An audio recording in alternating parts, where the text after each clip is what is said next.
அனைவருக்கும் வணக்கம். நான் நீரை பற்றி பேச வந்துள்ளேன். எனது தாய்மொழியாகிய அன்னை தமிழை வணங்கி அனைவருக்கும் என் முதற்கண் வணக்கத்தை தெரிவித்துக் கொள்கின்றேன்.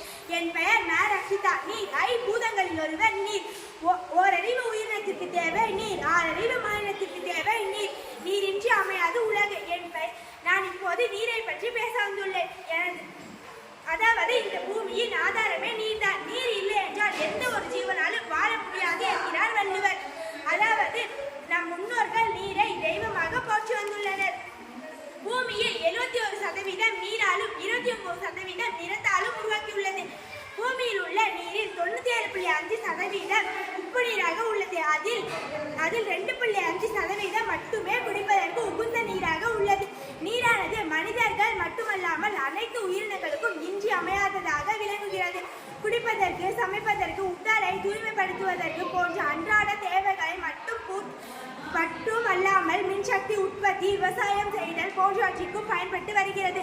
ஆனால் ஏரிகள், ஆறுகள், கடல்கள், நீர்நிலைகளில் மனித நடவடிக்கைகளால் மாசடைகின்றன. தொழிற்சாலை கழிவுகள், வீட்டு கழிவுகள், நெகிழி குப்பைகள் மற்றும் மருத்துவ கழிவுகள் மனிதர்களால் நல்ல நீரில் கலக்கின்றனர். அதனால்தான் நமக்கு நீர் பஞ்சம் ஏற்பட்டுள்ளது. நன்றி.